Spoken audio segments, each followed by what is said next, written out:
This is a Viridescent podcast with your host, Hassan Greed.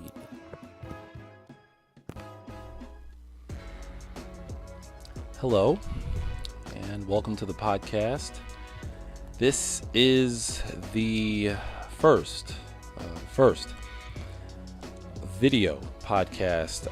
I've done four previous audio podcasts, and let me be the first to tell you that this is what I look like. For those of you who didn't know what I looked like, or who cared to know what I look like, now you know what I look like. This is my ugly mug. So now you can put a face with a voice. But again, this is the first video podcast that I've put together. And I wanted to, something,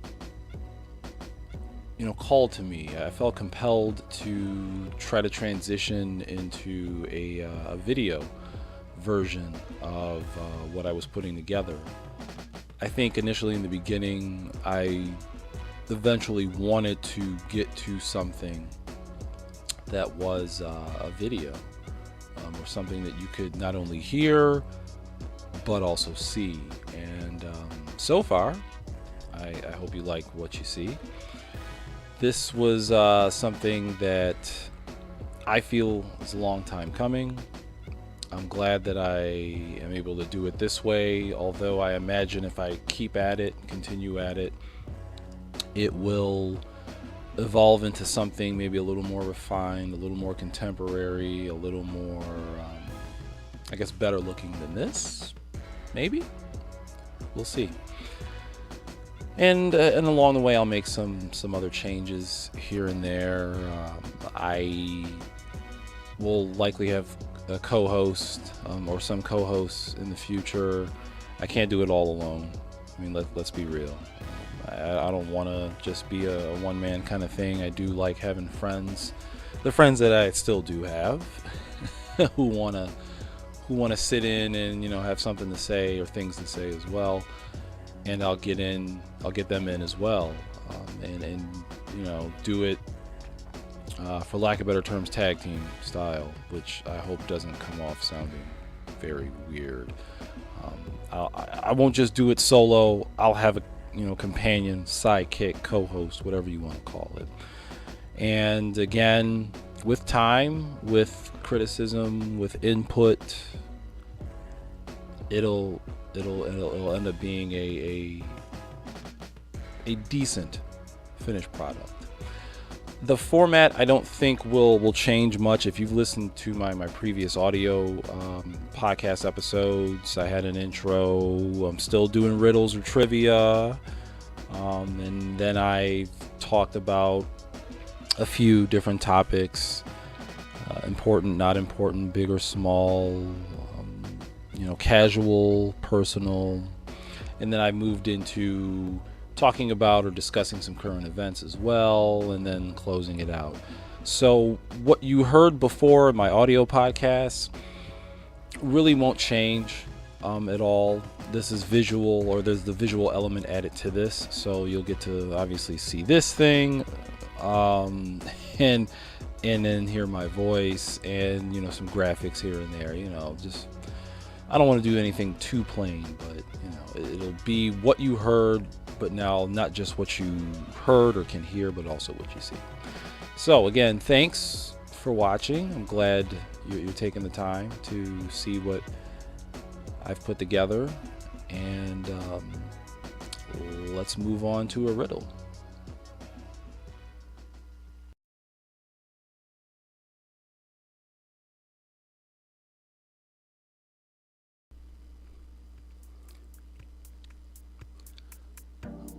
All right, it's riddle time.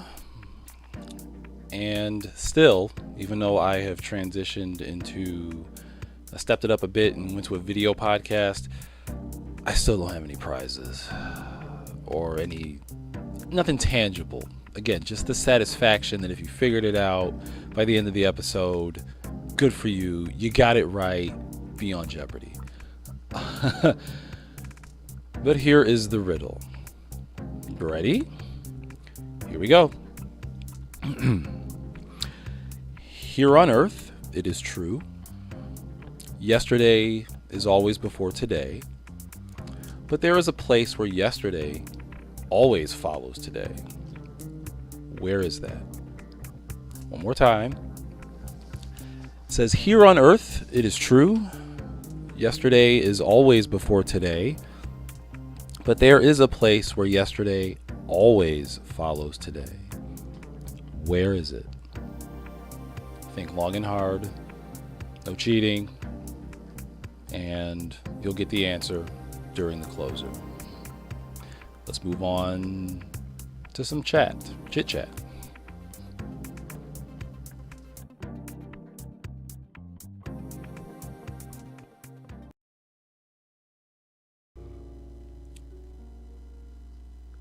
The first topic I want to talk about now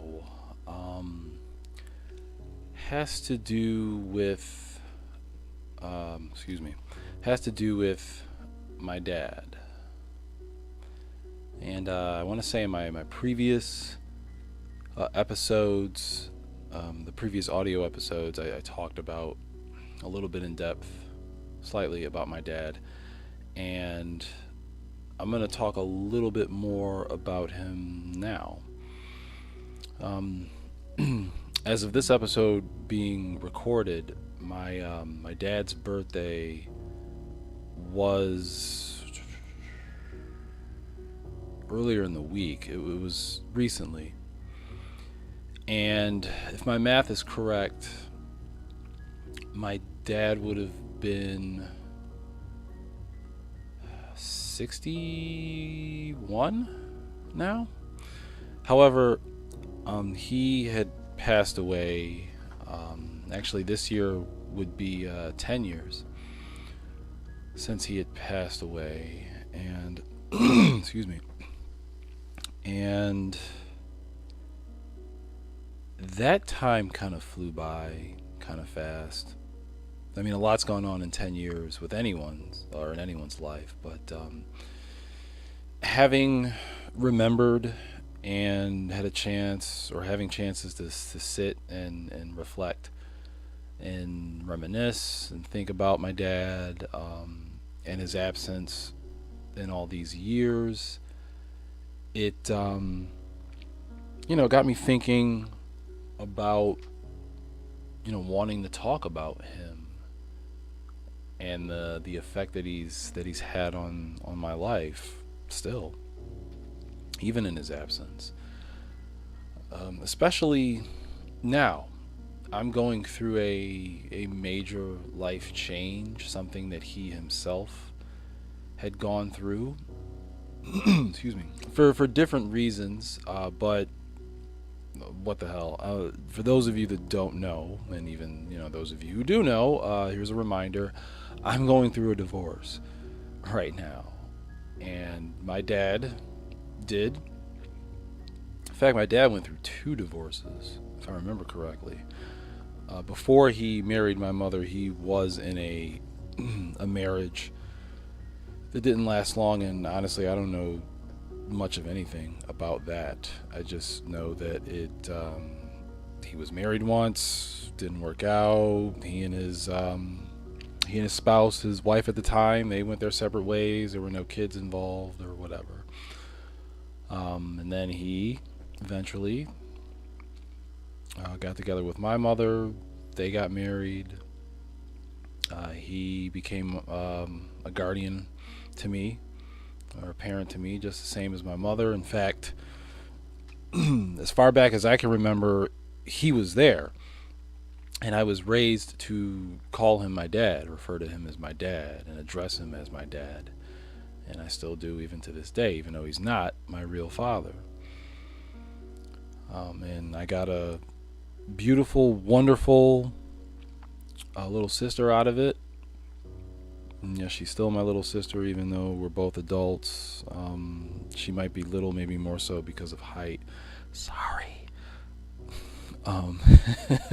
But focusing on my dad, having acknowledged it was his birthday, and then taking a look at what year this is, and then doing the math and thinking about when we lost him. Yeah, it's been, yeah, it'll be 10 years later this year that he's been gone. And for what I'm going through right now, I feel like I could use him, or I could have I could have really used him being around. I really appreciated him being around right now. Um, Although, as close as I was with him, I feel like I feel like I know, or I could just come up with what he would say in a situation like this,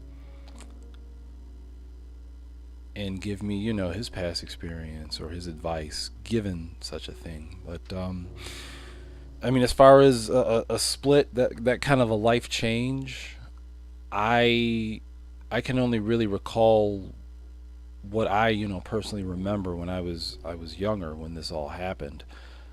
It I mean, truth be told, even back then, when my sister and I were young, when we were kids, Dad wasn't around all the time, and a lot of times he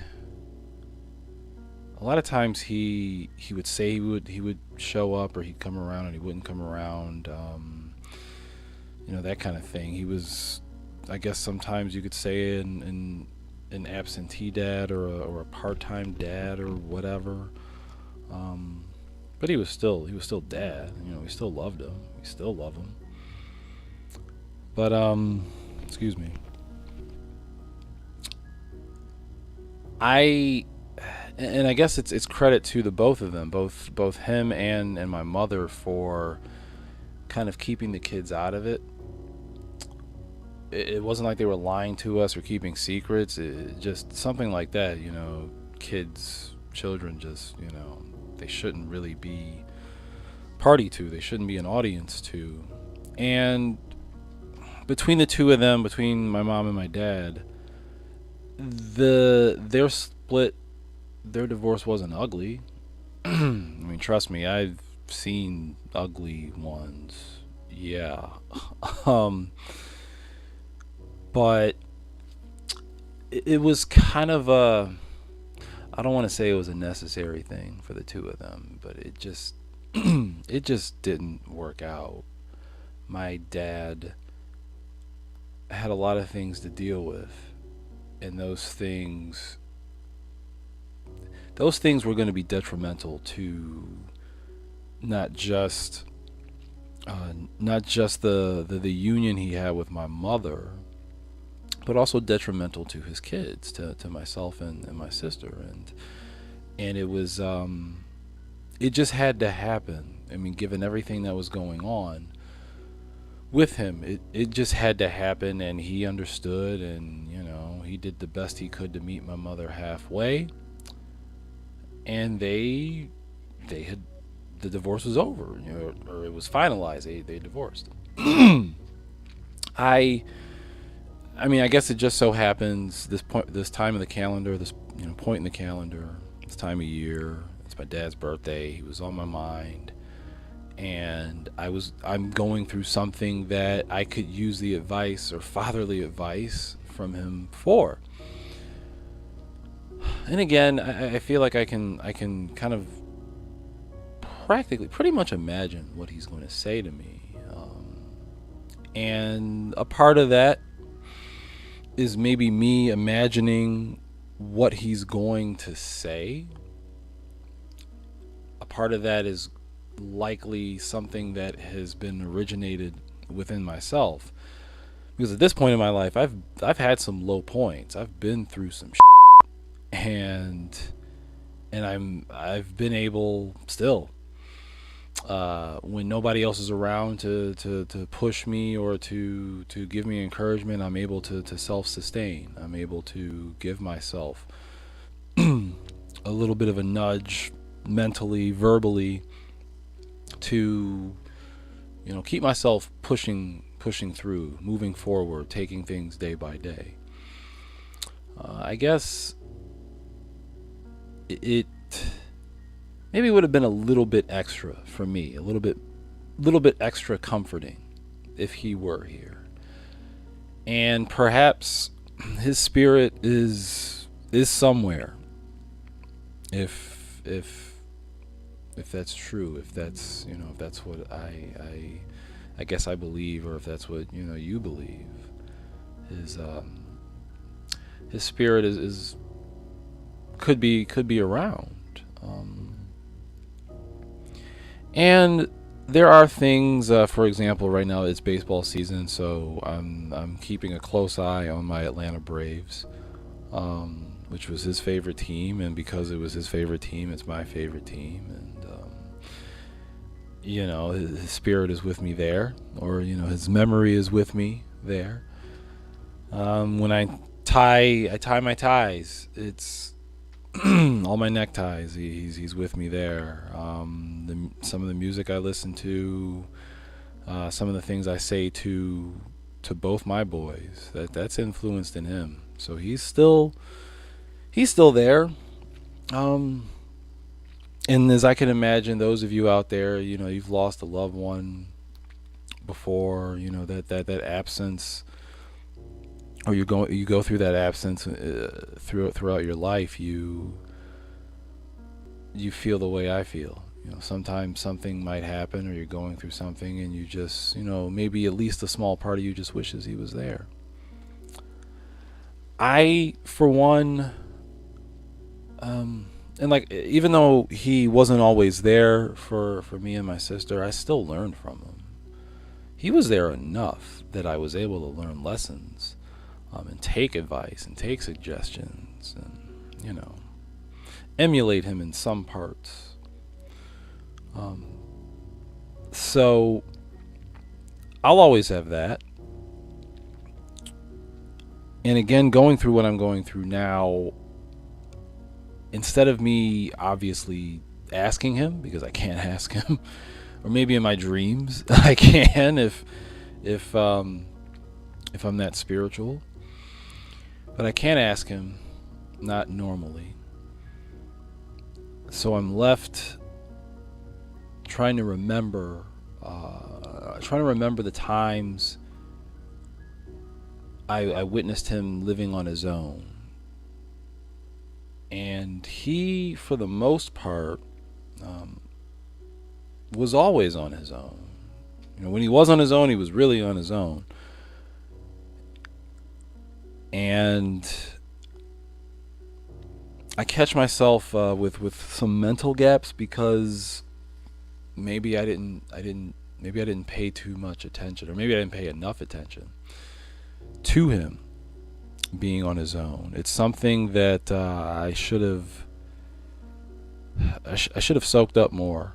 Like my memory, if it were a sponge, I should have just soaked up more. I tend to be a very visual person, or my memory is very visually based. And maybe it's because of stresses every now and then. I mean, going through a life change like what I'm going through, there's obviously a little more stress to be had, or a little more stress to go around, and sometimes that can play around with your memory, your ability to retain memories, or information. I just feel like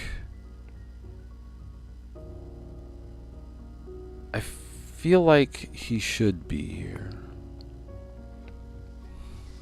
And like I said, he wasn't always there, but he was there enough, and he gave me advice when it mattered. In the moments, though, and maybe it's like that with any parent, whether they're, a part-time parent, or they're a full-time parent, or your mother, your father, or even mother and father figures, or, grandparents, aunts and uncles. When you're young and you're getting these life lessons, or you're being told this advice in the moment, it doesn't really seem like it makes a lot of sense maybe sometimes, and you really don't get it until you're older, or you really go through the experience and you go back to what that person told you and you're like, damn, they were right. This is exactly what he or she was talking about. And because, I'm trying to think, I was in 7th grade. I was in 6th grade when I guess you could say finally told my dad that I had a crush on somebody. And truth be told, I had a crush on this girl since I was since 5th grade, and she was a new student actually at the school, I think it was. But anyway, 6th grade or so, my dad knows that, I think girls are cute, and I got crushes and stuff like that, and that, we eventually have the talk and all that awkwardness. And I will talk about that because that's an interesting story. It's humorous having those talks with my dad. A little bit embarrassing, but damn, it was funny. To me, it was funny. Hopefully it's funny to you. But anyway,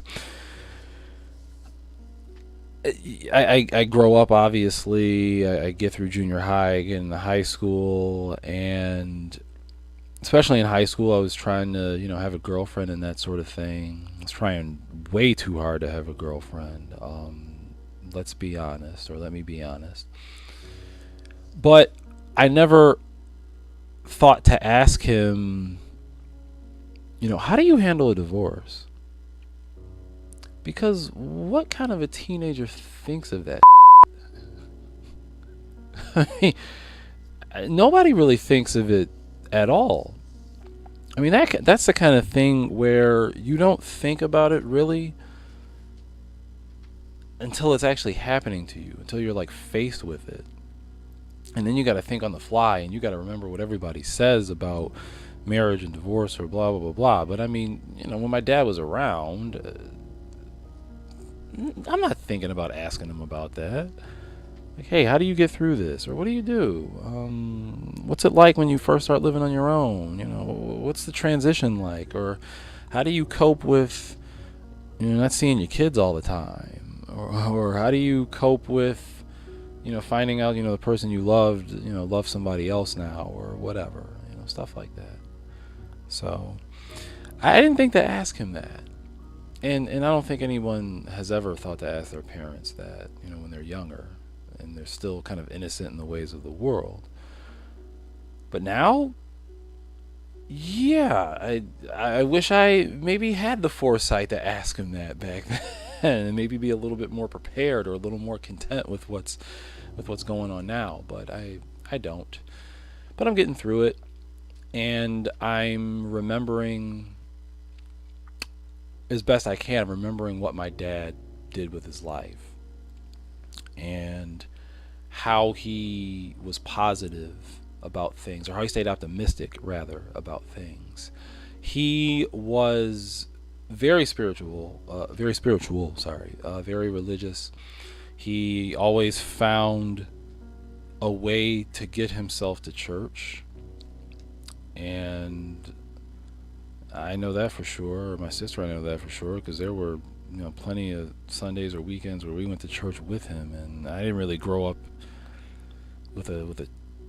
I grew up with my mother for the most part, and she wasn't a member of a church, and so we didn't go to church that often. But when we were with him, we did, and it was still quality time, very valuable time, even for me. I don't belong to a church nor organized religion,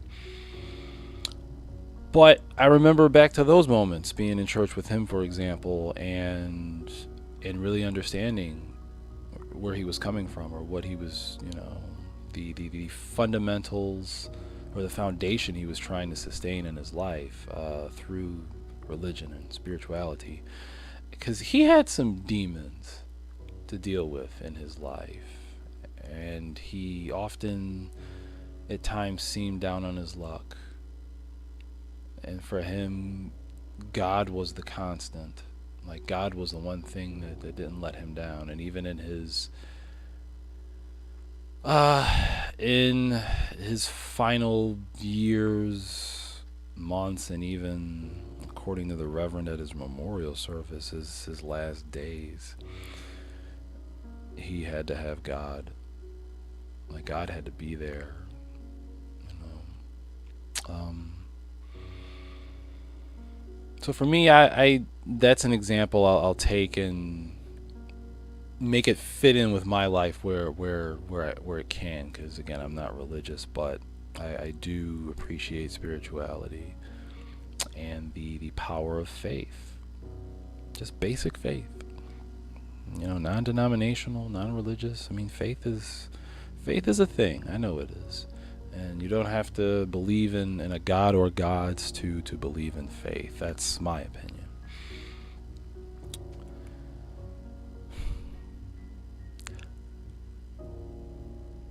I do miss you, Dad. And I admit there are days when you don't cross my mind. And that's not a purposeful thing necessarily. For example, I don't wear neckties every day, not 7 days a week, so I'm not thinking of that. But I have to admit, there are times when in recent history where perhaps you didn't cross my mind that much. And that doesn't mean that I've forgotten about you or I don't love you, Dad.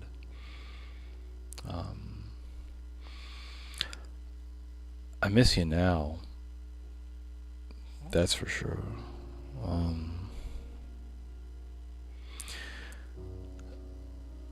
And I will admit, I there's a part of me that believes you're here. You're somewhere. So that will conclude this topic about my dad. Again, his birthday was recently, so happy birthday to you, Dad, to your spirit. And we'll move on to the next topic.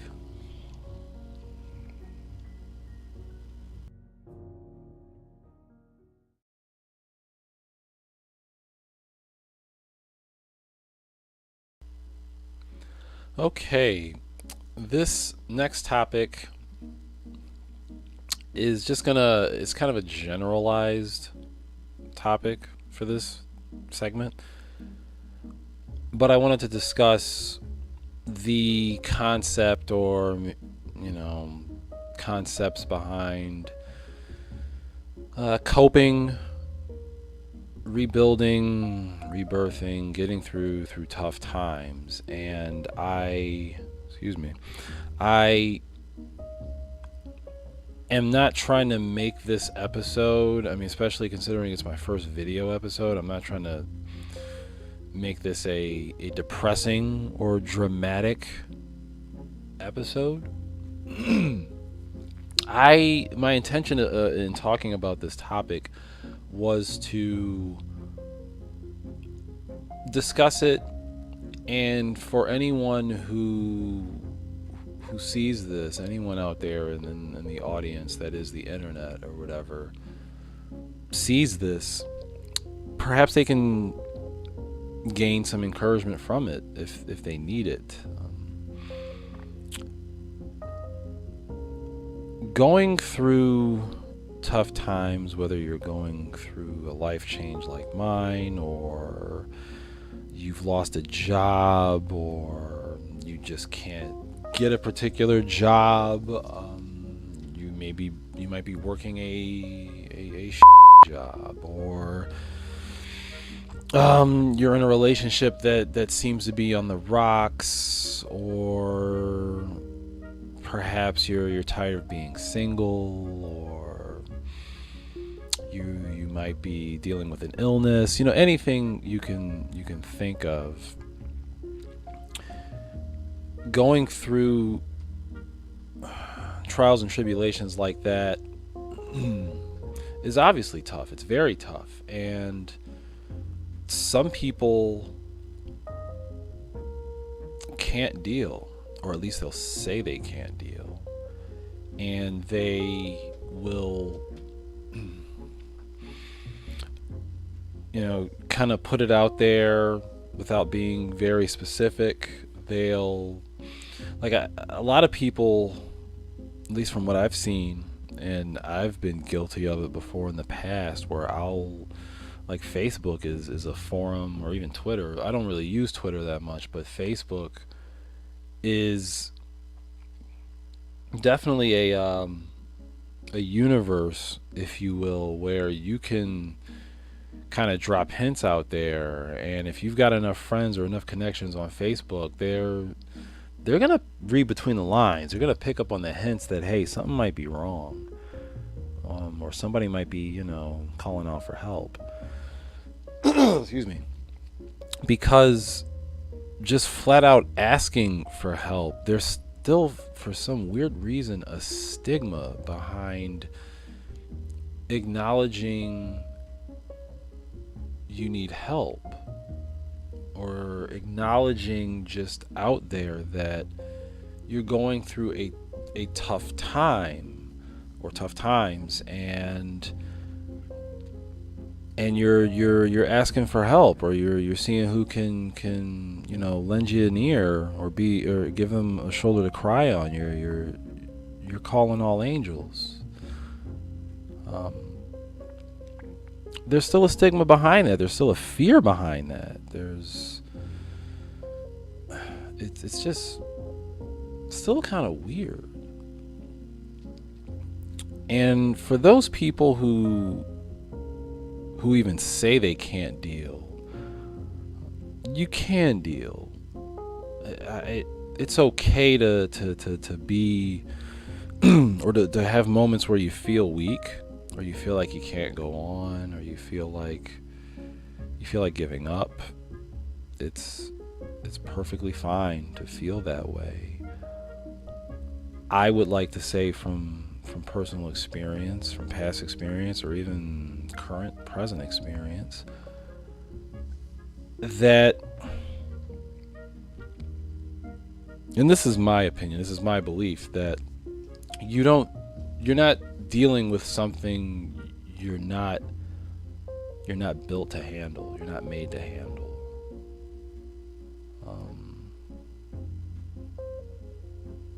And for those people who are really religious, I believe I've seen a saying recently that says, God doesn't put anything in front of you you can't handle. And that might be true, too. For those of you who are believers, that, I won't deny that. Excuse me. And what I'm saying,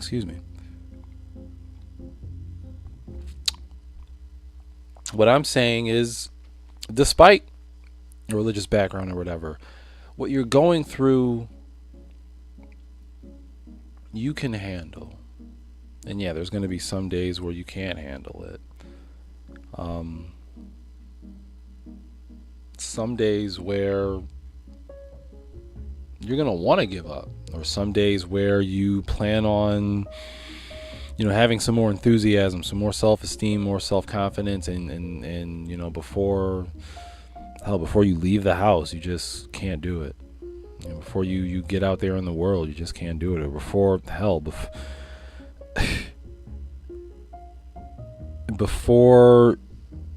you can even try to get one leg out of the bed, to get out of the bed, you just can't do it. I've been there for sure. When I first started going through my divorce several months ago, I literally did not go to work for at least a couple days. I mean, my alarm went off. I, turned it off. I was awake, and I just laid there like, I can't do this. Can't do it. I just cannot do it. And I didn't do it. And that's just an example. But in going through these low points, these trials and tribulations, getting through it, you learn. and you get stronger. Those things kind of go hand in hand. The lessons you learn and the strength you develop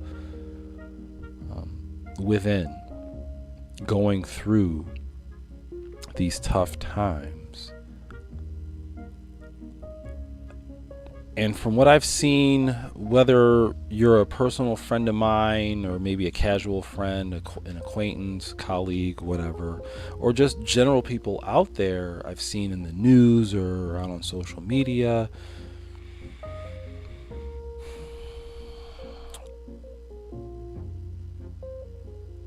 I'm not going to say don't give up. I feel like that's a given. Like, you shouldn't give up. No one should give up. I feel like that's a given, though. I will say that it's okay to feel like giving up. It's okay to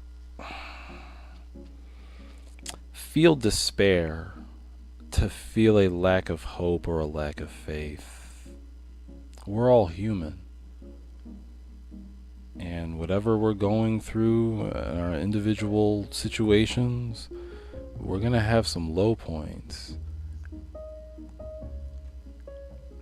But you can't have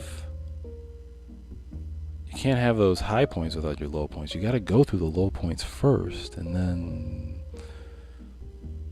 ascend, go higher and higher and higher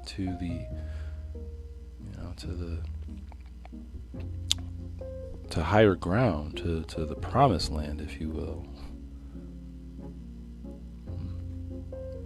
I've just seen a lot of people, it seems, lately, because I haven't, in the last few weeks, and on a side note, I've been on a hiatus. I was in the hospital back during the beginning of March, like the first half of March. I was in the hospital, and I had a little bit of a scare there while I was there, and it kind of put things into perspective for me.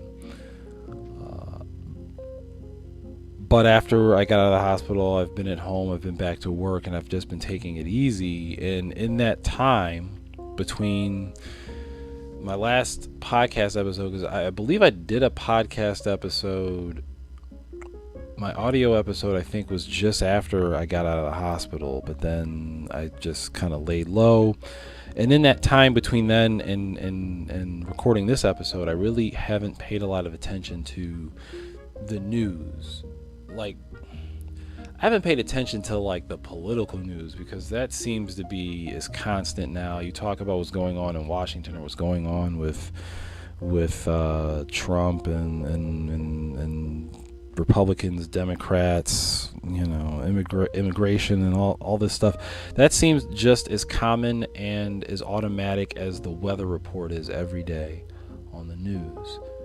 And I haven't been focusing on that stuff.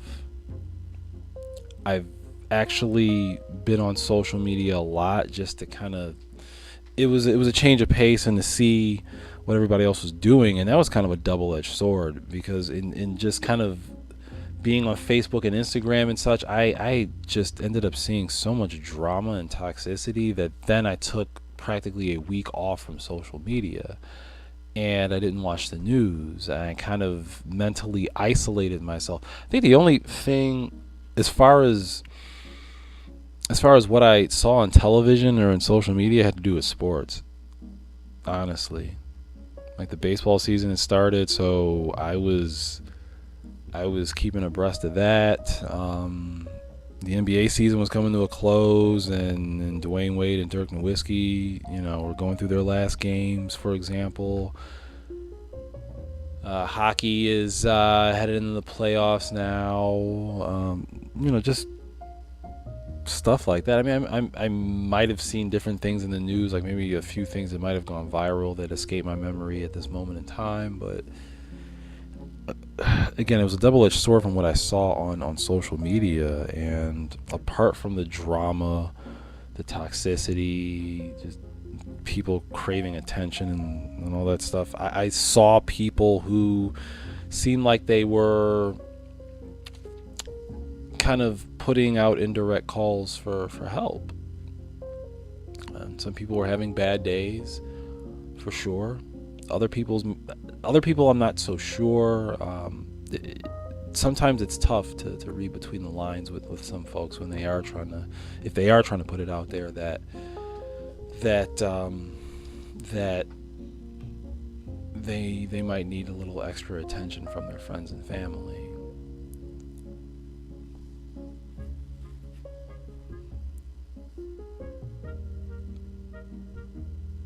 But in getting through it, for those of you out there, you'll learn. I mean, it's that old saying, you learn something new every day. And, nothing really makes you learn lessons or get stronger than the low points do. That's for sure. I mean, if I hadn't gone through the things that I had gone through between age 18 and now, so we're talking 15 years. I mean, who knows how I would handle things now? I mean, don't get me wrong. I've sucks sometimes recently, but even from when this life event in my life had first started to now, we're talking 5-6 months roughly. Me now is different from me then, back at the towards the end of last year. So I've grown from that. That's for sure. I've grown, I've gotten stronger. Things just roll off my shoulder. Like I could just dust my shoulders off with some stuff here and there. I push on through. I keep in mind my priorities, and my real friends, my true friends are still my true friends. They're always there. My family is there. Both my boys are wonderful. They're as happy as they can be. They're healthy. And they make me happy. They make me smile. They make me laugh, for example. And I do things that can bring a smile on my face. I do things that make me happy, or make me as happy as I can be, all things considered. And having said that, those of you out there, give it a shot. I mean, even if you've gone through, for example, if you're trying to find things that will help you sleep at night or help you meditate or, whatever, keep trying if you have to keep trying. Some things, certain things work for certain people, and everyone's different. For some people, they like music. But that's kind of a generalized thing. For a lot of people like music, but certain people like certain kinds of music, and it's all different across the board there, for example. Some people play video games, hopefully not excessively. But if they are playing excessively, maybe they're making money like those professional players are. And can you believe that a sport? That's a whole other thing. Or people exercise, or they do a podcast. I don't know. Not to say that this is why I'm doing a podcast. I'm doing a podcast because I've been wanting to for a long time, and I'm a talker. I like to tell stories, and I like to think I can keep a decent audience when I do tell the stories, or when I do have things to say. So, but you're only going to get stronger. You're going to get stronger. You're going to get wiser. You're going to learn your lessons. You'll end up being a better person. And yeah, I know actions speak louder than words, or it's easier said than done. I've been there. I mean, even through what I've gone through recently, I've had people, just tell me, well, you got to take it day by day, or, don't worry, you're going to come out stronger, at the end of this. And even though I wasn't listening sometimes, I heard it. It doesn't matter who you are out there. If you said it to me, or if you said those kind of things to me, honestly, to a certain degree, I wasn't listening, but I heard you. I did. I absolutely heard you, if that makes any sense. You're right. Each and every one of you were right. I was going to be stronger. I was going to make it. I'm stronger than this, or I'm better than, what's ahead of me, or what's been going on with me, or what's been done to me, whatever. You're right. You're absolutely right. And to those of you out there going through whatever you're going through, I pass that on to you. It's gonna get better. You're gonna get stronger. Lots to learn, lots to reflect on. And when it's all over, when it's all said and done, I hope you're still with us. Like I said, it's nothing wrong with feeling like giving up, and it's almost just too common to just say don't give up. What the hell? Don't give up. And it seems that everybody says that, or it just has to be said. Like I said, it just seems like a constant, like it's a given. Don't give up. All right. When it's all over, we still want you with us, whoever you are. And I'm sure your friends still want you with them. Your family still wants you with them. Don't give up. Okay? All right. We're going to move on to the next topic.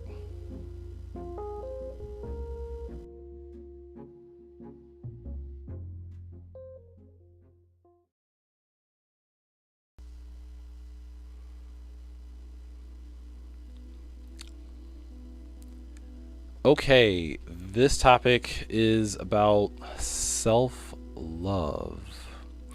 And no, not the kind of self-love, not that gutter self-love, all right? Get your mind out the gutter, please. Although, I mean, okay, that is, and if that's what it is to you, keep it to yourself, please. But that's not the rabbit hole I'm going down right now. It was, or it is, more so about. It's something that I think every typical person, if they've gone through a breakup and they've gotten used to being single, or taking the time while they are single to do what makes them happy, to revitalize themselves, to do soul searching, to reconfigure who they are, the kind of person they want to be. It's something that any typical person will go through. I've done it. I'm doing it right now. And it's inevitable, I would say. In my opinion, it's inevitable. But in thinking about the concept of loving oneself, because you can't really truly love someone else unless you love yourself first, it got me thinking back to the last time I was single, before I had met the woman that would be, become my spouse. I was single, obviously, dating around. I had dated someone who I got along with, and it just didn't quite work out. And I took some more time after that. That was that had to be, man, there was a period where after I was done dating this one particular woman, she was a nice woman. We had a lot in common, got along, and I don't know, maybe it was just the distance between us. She lived down in the South Towns, and I, still lived in the city. So, and we were both parents, and working and doing whatever. We got together when we could, spent time together when we could, and that was that. But it just ultimately didn't work out. And when that was over, I spent about 6 months getting back to basics, focusing on work, focusing on being a parent to my one son at the time, my firstborn. And I went through, self-love. I looked at myself in the mirror a lot, and I, looked at myself introspectively to to figure out and determine what kind of a person am I comfortable being. What kind of a person will I be comfortable with seeing in the mirror? I took the time to do the soul searching, to figure out what made me happy in life, what didn't make me happy in life, thinking about my past relationships and stuff. What were the things there that made me happy, and what were the things that didn't make me happy? What were the things that didn't work out? The lessons I learned from that, and the strength I gained, the strength and wisdom I gained from those experiences. The self-awareness that I had was, I think, was maybe the highest it had ever been at that point in my life. And I'm really trying to do the math. I was 28 when I met my ex-wife. Yeah. I was 28, or I was just about to be 28, pushing 28, and at that point, again, my self-awareness, the comfort, the self-comfort I had within, and the self-esteem, it was probably the highest it had ever been in my life at that point. And I was comfortable with myself, very comfortable, extremely comfortable with myself, and I was ready to get back out there, to meet someone, to date them, to be happy with them, grow happiness and grow from there. And that's what I did, essentially. And then over time, things changed, and then life changes, and in my case, you've been back to square one. Back to square one. Well, I'm not at square one now. I was at square one, and I took the time, or I definitely had time to, go back within. And that was kind of tough to engage in that kind of loving oneself, getting back to basics, and doing that soul searching. You got to go through, in my case, you got to go through a lot of memories. And my memory is, from what I'm told, is uncanny. I mean, it's not perfect necessarily, but the details I can remember, and dates, times, places, all that. It's not like many others, I guess I could say. And to do that soul searching, to go back within and figure out where did I go, or where do I go from here or from there, and what kind of a person did I want to be going forward? What would I need to change, or what would I be comfortable changing? What do I need to improve? What can stay the same?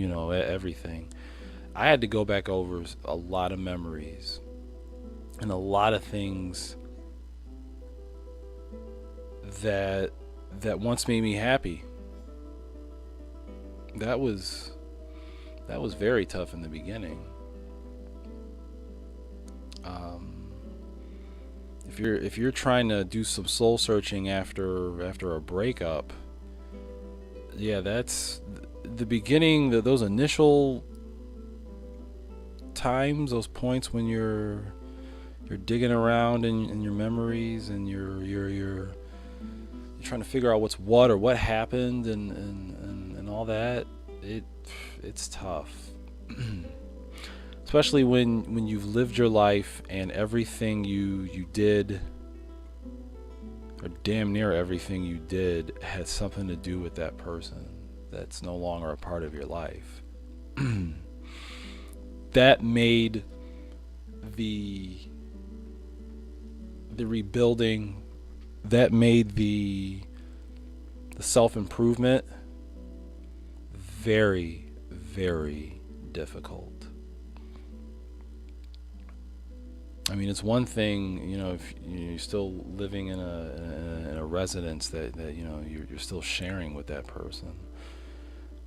That's one thing. But when you, like, for example, when you exit that home, you lock the door, you get in your car, you turn on the car, and then a song you hear a song and you're just like, F this.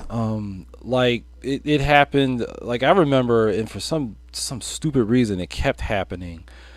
Like, the first few weeks, I would get in my car, turn it on, and it'd be like, wow, wow, wow, wow, I've been really trying, and I'm like, F this. Like, I don't want to hear Marvin Gaye right now. Yeah, that was happening a lot. And there were other songs that I heard, for example. Or you leave your street, your block, your neighborhood, and you start driving past things that you and your significant other always went to, or would always talk about, and like that. Yeah, that made it tough in the very, very beginning. But it was a looking back on it, it was a necessary evil, I guess, if you want to call it that. It's a necessary evil. It's like weight training or exercise, or whether you're trying to put on muscle, or if you're going on a diet and you want to lose weight. In the beginning, it's very tough, and you have to find a happy place, or a place that can be as happy as you can make it, all things considered. I mean, when you're talking about changing yourself physically, I mean, yeah, physically that hurts, and it takes some willpower here and there, but you're talking about emotions and a way of life. I mean, your life is changing, your future is up in the air, or whatever. Your way of life is up in the air. So mentally, I mean, there's a mental aspect to that, and that's tough. It's very tough.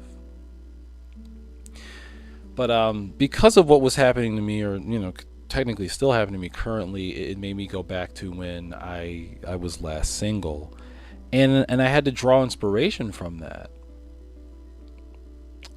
I had to go back to that one bedroom apartment I was in, and what I was doing with my life. At that point, I had just gotten a job that I actually liked. Like, I really liked, because it wasn't retail. Because retail makes you hate people. Yeah. But I had a job that I didn't have to deal with people. I was still working a little bit of retail on the side, but it was enough that I could keep my sanity. My real Monday through Friday job, I didn't deal with with customers, and man, that was heaven sent. And I was and where I worked, they had a fitness center, so I was able to exercise, and I like exercising. I like weight training. I like working out, so that was a plus. I was able to do that.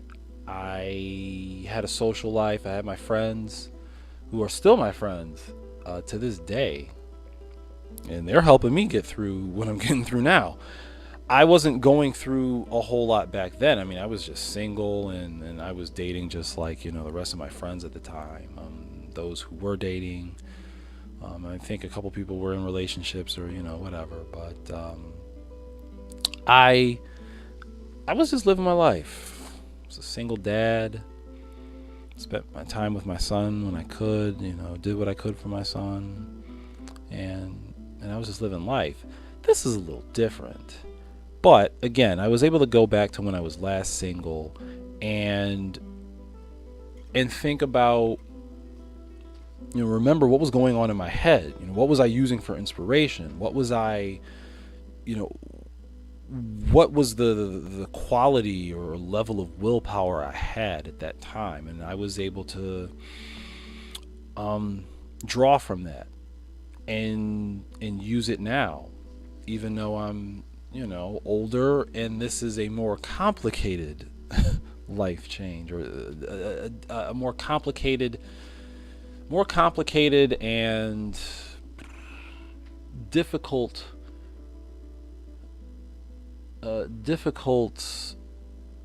situation to become single, for lack of better terms. But the self-love is there. Like, I love who I am. I remember who I was even months ago. I remember who I was years ago. And through all that, I love who I am. I am content with how far I've come. I've been able to let things go. I've been able to forgive people despite the discontent I have for the things that they've done in the past. I mean, that's something that I just learned year to year to year to year to year to year to year through everything I've gone through as an adult. You get to a point sometimes where you just have to let those people go. The things that they might have done to you or are still doing to you, yeah, they'll hurt, or it does hurt. But as long as you're still breathing, as long as you wake up in the morning, the next morning, you're already on your way to success. But again, the love is there inside. I love myself. I love who I am. I love the people who love me. The genuine people, the real people, the people who aren't fake, the people who won't make your life toxic with their toxicity, the real people, the real, honest, genuine people who mean what they say, who say what they mean, who will do what they say they're gonna do. And to those folks, thank you. I mean, for my personal situations, or with my personal situations, thank you. I really hope everyone's as lucky as I am to have, friends and family like you guys, near or far. So thank you. But yeah, self-love is inevitable. It's necessary. It's such a gratifying and an enriching, a wonderful thing, because it all starts within. I mean, you can't love anyone, you can't love anything without loving yourself first, without being aware of who you are, being comfortable with who you are, and how you want to live your life. As long as it's not bringing harm to anybody or yourself, of course. The love comes from within. Be who you are. Be who you want to be. Be who you are. Love who you want. Love what you want. So, all right, enough of that. And I hope that this last topic had kind of, risen things up, because I talked about some personal things and some difficulties here and there in the first couple of segments. So I hope I brought it up some. So let's move on and maybe talk about a few miscellaneous things, some current events. All right.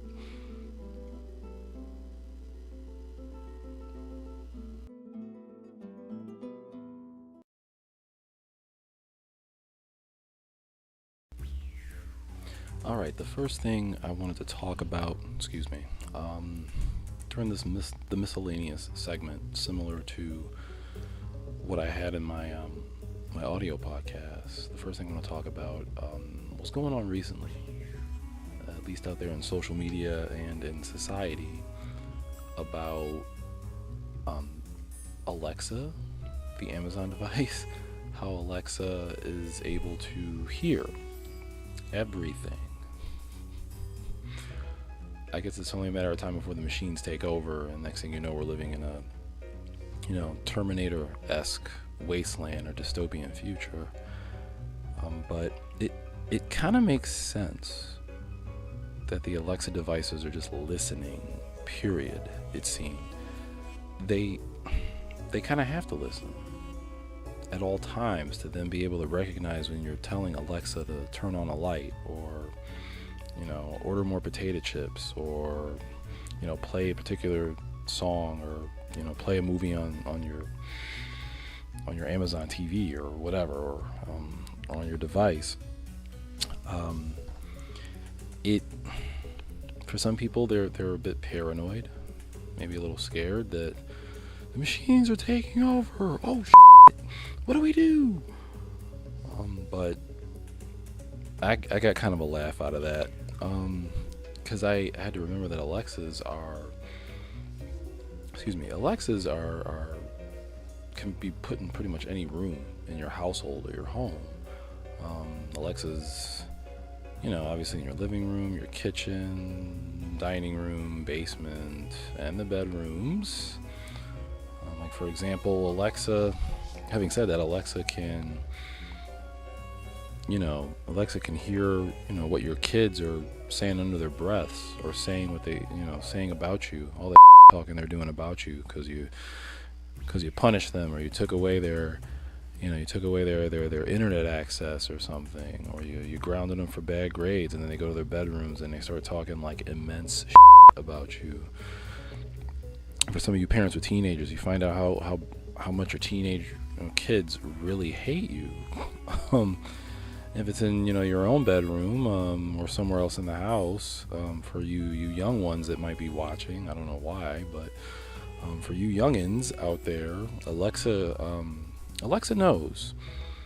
Alexa knows that your Uncle Steve ain't really your Uncle Steve. Uncle Steve is just your mommy's really special friend. But anyway, I guess you could say it's a sign of the times. I personally, I don't have an Alexa device, although I do have a Google Home device that's just sitting in a box. And I guess now I'm on the fence about whether or not I want to plug that thing in and use it. Because you got to assume that if Alexa, Amazon's device, is listening at all times, perhaps, the Google device is listening all the time. So, we shall see. I think, for example, speaking of Google, my phone, my device, it's an Android, so that's Google. Certain times a day, it's giving me traffic, like just notifications that I don't ask for.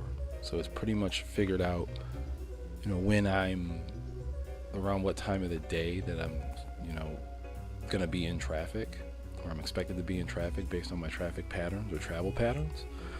So that's, the machines, the devices, technology's been watching us.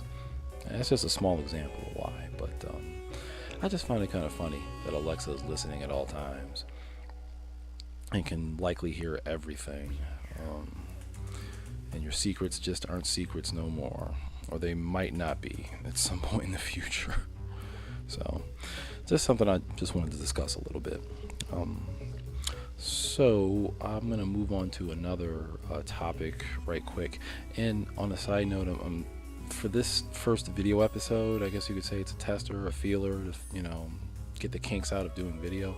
I'm gonna try to keep this, these small miscellaneous topics I talk about, just quick, or as quick as possible. So, but anyway, moving on to the next topic I wanted to talk about was in regards to, and I mentioned this once before in one of my previous audio podcasts, about these professional athletes and the money they're raking in. I'm like, shit, I should have stuck with baseball out of high school, and I could be making I could be making bank. Well, no, not really. I mean, I'd have to be a good athlete. I'd have to be good at something. Like, I can't be making Bryce Harper money. I mean, let's be real. Let me stay grounded. But still, being a professional athlete, I mean, the money is there. I mean, by the time this has been recorded, this segment at least, it had just come out that Russell Wilson is getting like $65 million guaranteed in a 4-year contract worth $140 million. 65 million of the 140 is guaranteed. Like, he's gonna get a check, or maybe periodical checks that all total up to $65 million. And I'm sitting there looking at these contracts. I'm looking at professional sports, and that's beating a really, really old dead horse. I mean, anybody,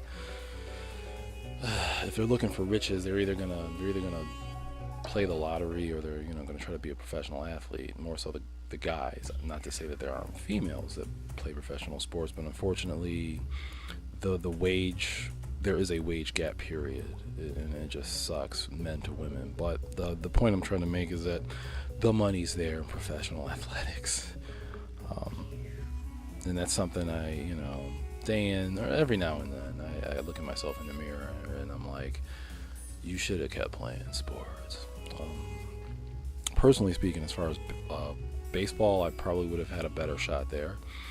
Football, no, I don't think I would have been allowed to really play football. Not very long, especially how violent it is and how damaging football has been proven to be at this point in time. But when I was in high school, that was from 99 to 2003. Yeah, I probably wasn't going to play football. I wasn't good enough to play football, to be honest. But I think, getting back to speaking personally, I am my mother's firstborn child, her only son, and I don't think she was going to feel comfortable putting me out there, to possibly get killed or, heavily damaged game by game by game. But yeah, that's where the money is. Professional athletics. I mean, I'm 33, almost 34, and I think I missed the boat there. Yeah. I mean, unless I want to be a professional bowler or dart thrower or a professional gamer, yeah, that's a thing. Gaming, that's a sport. But yeah, the ship has sailed on those really, really popular sports. I'm actually an old man in NFL and NBA and even MLB and NHL, the 4 major American sports. I'm an old man, but damn it. That's where the money was, or that's where the money is. So. All right, and to the last topic, speaking of money, I'm not sure if any of you in my so-called audience are Jeopardy watchers. I've mentioned this before in my audio podcast. I am a Jeopardy watcher, avid Jeopardy watcher. I've been watching Jeopardy for as far back as I can remember. Love playing along. Never had the courage or opportunity to take the test, try to get on the show, but still love the show. And recently there was a gentleman, he's a current champ actually, current Jeopardy champ, who has, I think, over 9 or 10 days it says here. I'm reading off of USA Today's page. He has earned just over $566,000, and that's over the course of, I think, 8 or 9 games. That's practically unheard of in the Jeopardy universe, or in the history of the game show. Unheard of. And he's not close to the all-time record. The all-time record is it's at least 2 million. It's probably close to 2.5, maybe 3 million, and that was set by Jeopardy legend Ken Jennings, and he got all his money over 74 consecutive wins. And the thing about him was that he actually, I think on average, game to game to game, he was winning anywhere between, I think, 30 and 35,000. So you do the math, it added up. Maybe sometimes a 40,000 game here and there. But the thing about this guy, this current champion, who's halfway to 1 million only over like a week and a half's worth of games, the guy's a professional gambler. And he's good at trivia. He knows his stuff. And to like kind of run the table or like run away with the game, you really get lucky when you get the daily doubles in the games. And the daily doubles are the clues in which they're not worth anything. They're not worth the established values on the board. In the daily double, you can wager how much the clue is worth. And this guy will answer most of the clues anyway, amass an amount of money, get the daily double, and then either risk all of it, or if he has enough money, he'll risk a considerable amount of it. And he's gotten most, if not all, the clues right, and gets that money, and it just adds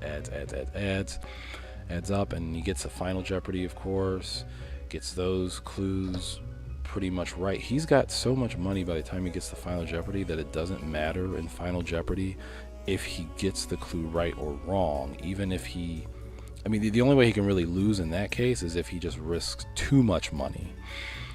But he's been risking a considerable amount of money in Final Jeopardy, getting the answer correct, and getting even more money. And he did so this past episode. It would be this past Tuesday night's episode, the 16th of April, where he came away at the end of the game with just over $110,000, winning that one game. Just amazing. So I guess if professional sports is not where the money is, or if I don't have a shot there, maybe it's Jeopardy. Who knows? We shall see. Only time will tell. Jeopardy's the kind of thing where you don't have to be a certain age. Well, you have to be at least 18, but you're never too old to be on Jeopardy. So we'll see. All right, and I think I'm just going to talk about those three. I'm going to leave that there and move on to the 29, the closing segment.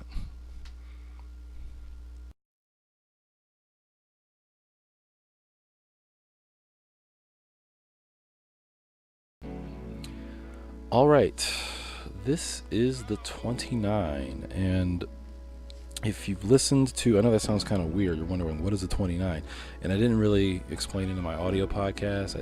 The furthest I went with that was that the 29 is, it's called that as a reference to something sentimental to me, something significant to me, and eventually I will explain that. But in the 29, the closing segment, I give you, the riddle answer, and maybe say one or two more last things, and then that's a wrap. So But as I said, I'll give you a riddle answer. And here we go. Just to recap, the riddle that I read, here we go, is: here on Earth, it is true. Yesterday is always before today. But there is a place where yesterday always follows today. The answer: where? A dictionary. Yeah, gotcha. A dictionary. Again, no prize. Sorry. I'm just getting this off the ground, okay? I don't have ad revenue, no nothing. I can't be giving out prizes. So one day, okay? Just believe in myself enough and this thing takes off one day. All right, so in closing, thanks for watching this test, this experiment. I think I did a decent job in the audio, or with the audio podcast, and we just have to, or I just have to hope that doing this video can be just as successful, if not more successful. And only time will tell. I do feel like I've got kinks to work out. I am the kind of person that kind of always sees somewhere to improve, something to work upon. And, we'll see as time goes on. I can't guarantee this is going to be a weekly thing. I'm going to try to make it weekly, but I don't always have the time nor opportunity to record these segments. So we'll just have to see. I don't want to, if I have any fans out there, or if I get any fans, I hope I don't leave you hanging for too long, episode to episode. So, but again, thank you. If you listened to my prior audio podcast, thank you for that support. Thank you for giving your time and attention to those, and I thank you for giving me your time and attention to this. I'm sure you'll see me again soon. Until then, be safe, laugh often, love always, take care.